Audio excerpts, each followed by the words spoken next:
Hello everyone, welcome back to my channel. My name is Carolyn if you are new here, and I am starting another reading vlog. So I was supposed to read another book that I mentioned at the end of my last reading vlog, and that was Pew by Catherine Lacey, but I read it very quickly and did not film anything, so I'll talk about it in my wrap-up instead, but it's definitely atmospheric, tense, pertinent to our current times. I really enjoyed it. I would definitely recommend it. So for the next few days I will be reading Clara and the Sun by Ishiguro. So I know that I said that I was not going to buy a $30 hardback, and I still was kind of patient, but I read Never Let Me Go last month and I wanted to establish that I liked Ishiguro before I went and purchased this book, but that's been established. I'm only human. I loved it. Never Let Me Go was incredible, so I will be reading this. I've only read like the first 15 or so pages. We've just been introduced to Clara. She's our AI main character, and she's in her store and kind of just watching the outside world. We see that she's very perceptive and very emotionally intelligent, so I'm very excited to keep reading this. I've heard very good things about it. So my spring break actually ended yesterday, so school is back open today, but I took the morning off because I was able to go get my second shot, which I'm just so excited about. I feel like so happy. It's kind of like a half hour. Where I went is a half hour drive each way, so it's kind of far, but it's like a well-oiled machine there. They're all so organized. I was in there for like max 20 minutes, and that includes like the sitting time waiting to make sure everything goes well. But it kind of felt like Disney World. Like, it's very organized. There's all these like weaving lines, and there's these volunteers there that are like congratulating people who've gotten their second shot. It's just like humanity. it just was a really good feeling. So I'm very excited about that. So I will definitely check in later. I think I'll be able to read more of this during my lunch break, but I just wanted to kind of check in and say that this is what I'll be reading. Hello everyone, so it is now Wednesday at like 7:38ish, and I am like 150 pages into Clara and the Sun. So a little bit more about what's going on. Clara is our like artificial friend, and she has been essentially like adopted, purchased by a young girl named Josie and brought back to her house. And Josie is kind of ill in some mysterious way, and we're not really sure why or what's wrong with her. And it's definitely kind of consuming the family dynamic of Josie, her mom, their housekeeper, and Clara. So this definitely feels similar to Never Let Me Go, in the sense that there's a whole fully fledged story and plot going on, but underneath the surface there's a whole nother plot that we just aren't privy to yet, that's basically running what's going on right now. And we definitely get little glimpses of kind of this big mystery or all of these unknown things, because we're reading from Clara's point of view, so we only know what she knows. And she is very attuned to human emotions, and she's very perceptive, and she's really studying Josie and her family and trying to kind of figure out their dynamics, but there's definitely a huge information gap going on. It definitely kind of has like that quiet, subtle, almost like emotionally evocative writing, similar to Never Let Me Go. I'm enjoying it. I think it was a little bit harder to connect initially to Clara's character, but now I am kind of really liking her voice, but I'm just excited to kind of learn more. Learn what the real dynamics are, basically why the dynamics are the way they are. So I got my shot earlier this morning, and my second shot. I took tomorrow off of work just because that's what they recommend, because sometimes people have been getting a fever the day after the shot, and obviously I wouldn't be like contagious or sick in any way, but I'm not allowed to go into the school if I have a fever anyway, just because those are the rules. So I will be home tomorrow. Hopefully I am able to get some other things done, but I'm really enjoying this book. It's like a little bit over 300 pages, but it is a quick read, because it kind of has that, like, you want to know what's going on, and you're enjoying the plot that we're given and the information we're given, but you always know that something's kind of lurking under the surface, and we're kind of peeling back layers, which I love. I loved it in Ishiguro's other book that I read, so I'm excited to continue with this.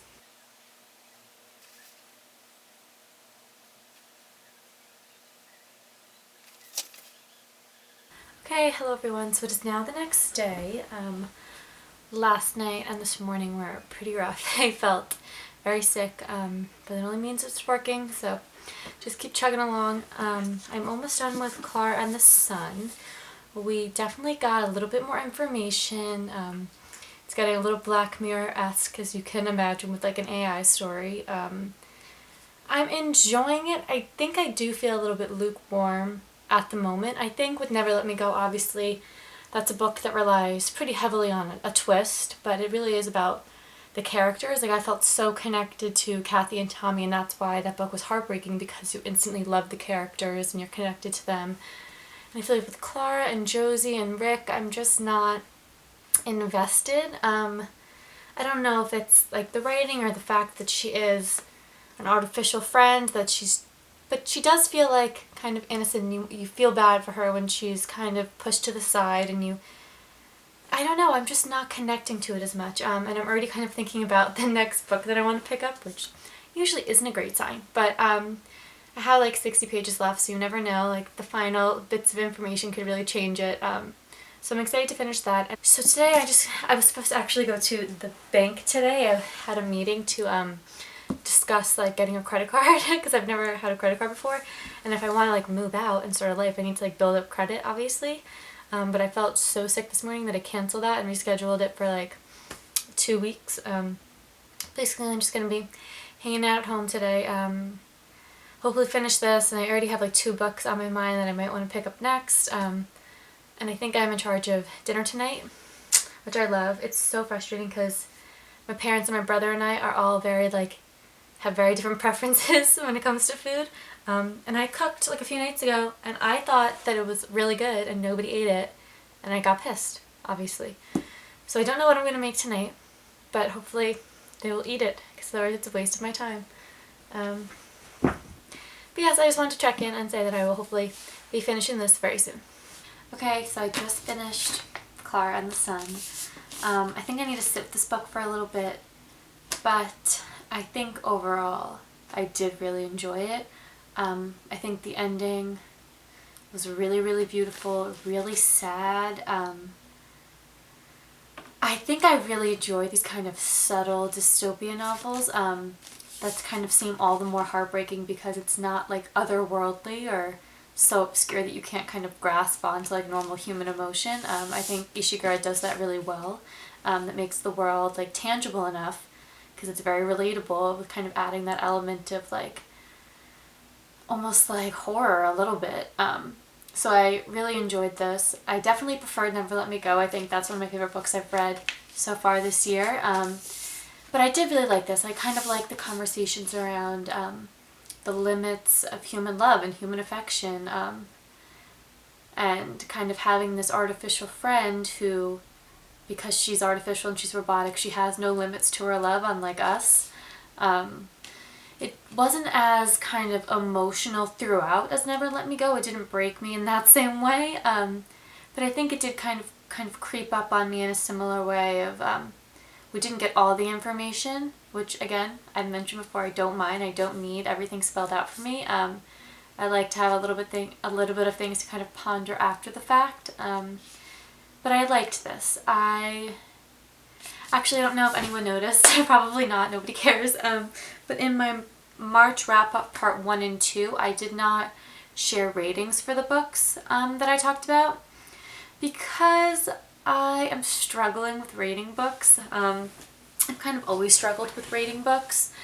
I have never done like 0.5 or like half rating. I've always done like 1, 2, 3, 4, 5. And I am still rating books on my Goodreads account. But if you follow me on there, like literally just ignore it, because right after I read a book, I go in and I rate it just like off the top of my head. And then more often than not, I go back and I change it. I just feel like obviously ratings are arbitrary and completely subjective anyway, but I don't even trust my own ratings for books. For example, like Red at the Bone, I right off the bat gave a 4-star. Just on Goodreads, I just went in and gave it a 4-star because I was like, oh, it's a very short book. I don't know if it's gonna like kind of, sorry, that's Riley. So what I was saying is that like right off the bat, after I finished Red at the Bone, I was just kind of sitting there, went quickly on my phone and gave it a 4 out of 5 rating on Goodreads.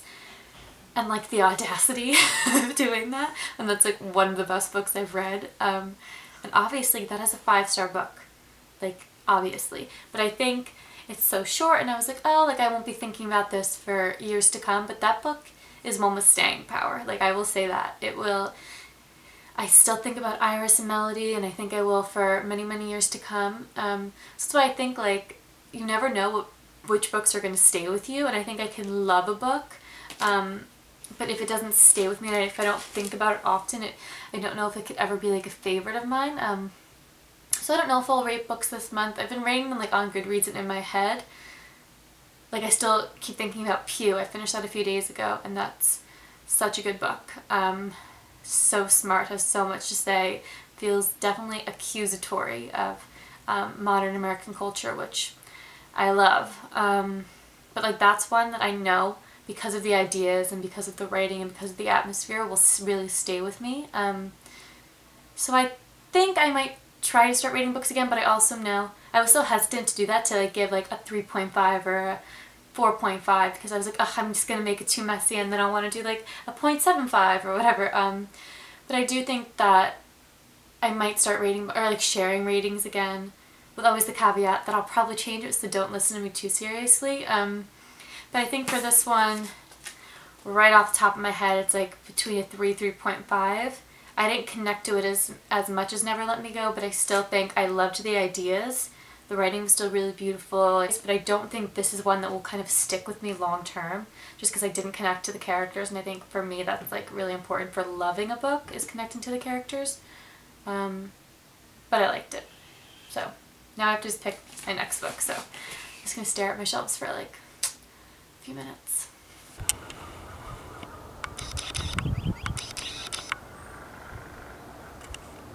Okay, hi. So I decided to start reading Motherhood by Sheila Heti.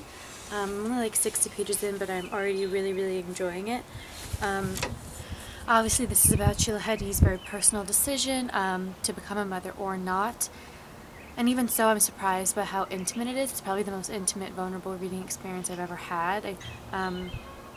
She talks about, we kind of go through her every single cyclical thought, all her insecurities, all of her fears, all of the pressure she feels. She kind of goes through all the dynamics in her life that she's kind of working through as she kind of talks through this decision. So kind of her relationship with her, you hear those birds, with her, she kind of talks through in terms of her relationship with her partner Miles, then she kind of looks back and thinks, she's like reflecting on her relationship with her mother. And she definitely kind of puts emphasis on the pressure that other women put on each other. And I think that there's this really awesome moment where her friend is saying, when a woman says she doesn't want to have children, she doesn't want to be a mother, people are sitting there expecting kind of a huge reason why, and that she somehow has to contribute to society in some kind of like colossal way, and that just saying that's not what I want for myself isn't enough, and that kind of being a mother shouldn't just be the default, and that it is a decision. So I'm really enjoying this. I'm also really appreciating kind of the writing structure and kind of the way that she forms each thought. If you know what I'm talking about, if you read this book, if not, I just think that it's, I'm really appreciating the writing style as well. So I'm very excited to continue reading this.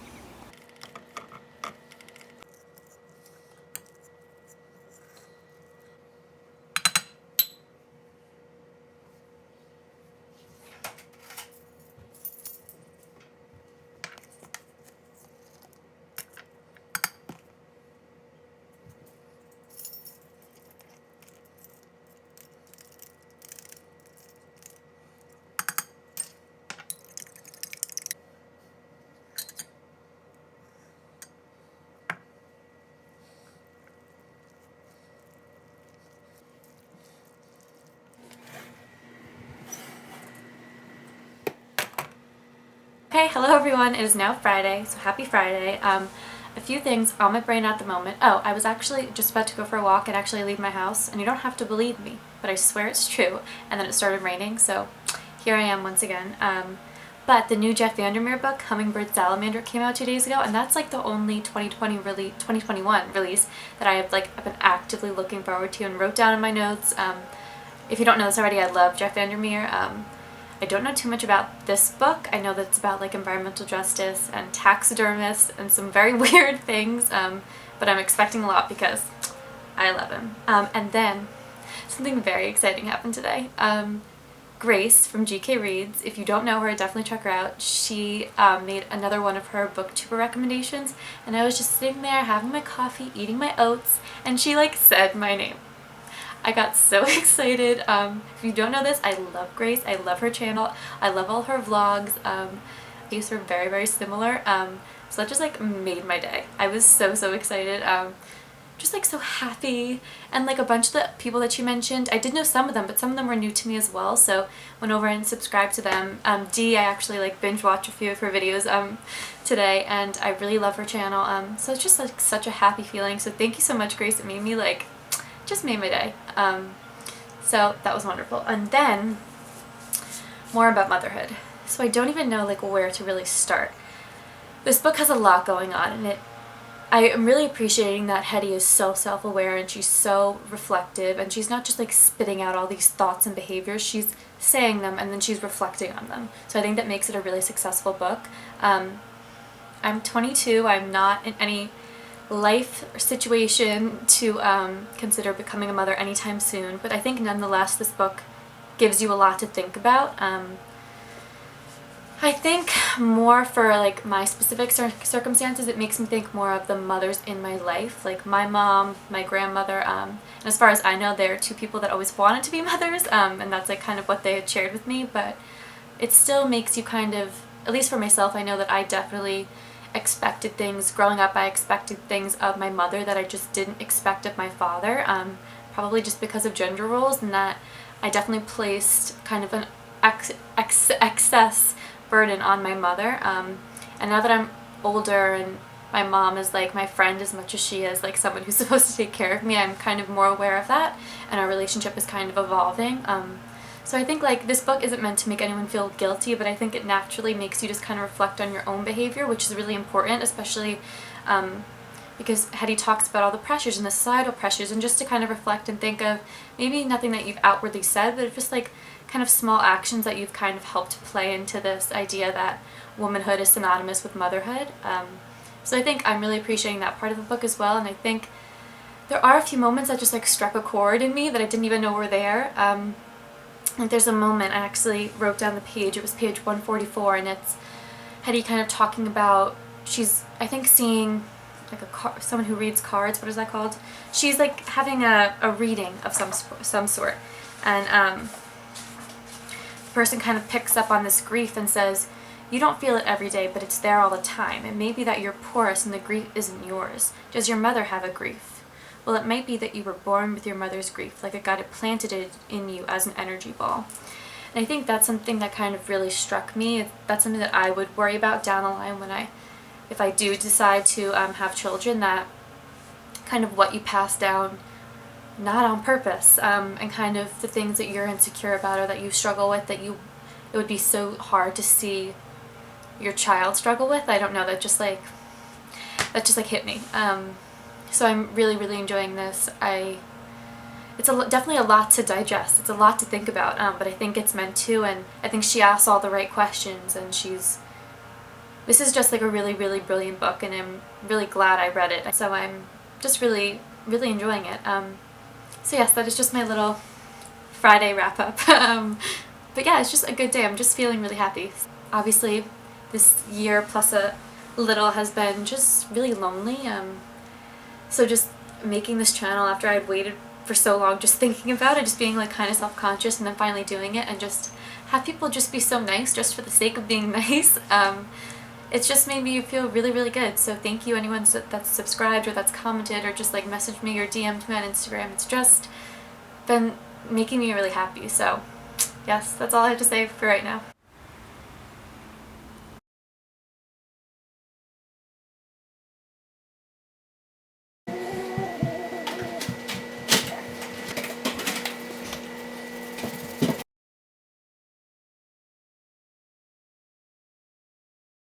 Hi everyone! So it is the weekend and I have officially finished Motherhood by Sheila Heti.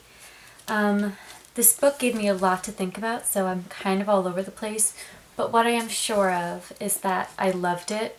I gave this one a 5 out of 5 because now I am rating books, and I just think that this book was very real, very human, and I loved how as Heti was writing this book, she's writing about the process of writing it. I think that was just so wonderful, and she's talking about, is this book something that's helping me make a decision? Is it just helping me procrastinate? Is this kind of a book for my healing? Is this a book to kind of just talk about my hurt? I really loved this, and I'm so glad that this is kind of the book that I entered reading nonfiction with, if that makes sense. I haven't read nonfiction in a really long time. For school I read a lot of nonfiction, but in terms of picking up a book on my own that just sounds like something I would love, I haven't done that in a while. So I loved it. This book did no wrong. I think this is like a gem of a book. It feels like a masterpiece. I think everyone should read this, no matter your relationship to motherhood, the idea of motherhood. If you have mothers in your life, I think this is one that you would enjoy, or mother-like figures. It made me feel all the things, and it made me question my own beliefs and opinions and things, and I think only the best books can do that, so that was not very coherent. I apologize, but basically I loved it, and I would recommend it with my whole heart, so I hope that that is helpful.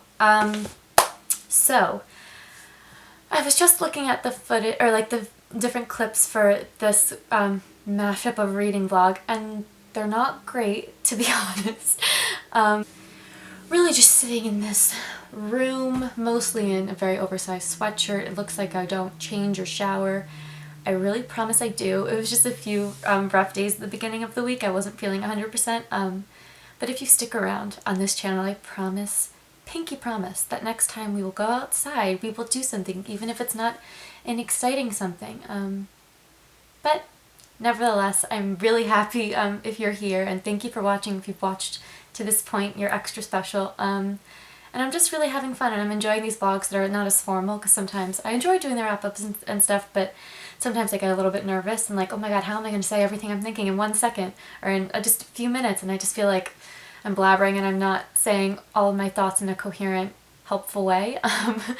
But I'm really enjoying these vlogs, and thank you so much. Please subscribe if you haven't already, if you feel so inclined, and if you've read either Clara and the Sun or Motherhood, let me know your thoughts in the comments. I would love to hear what you thought about these books, or if you have books similar to Motherhood, I would please give me any recommendations that are even a little bit like Motherhood. I would definitely be eager to hear those suggestions, and yes, just thank you so much for watching, and I will be back very soon with another reading vlog. Bye everyone.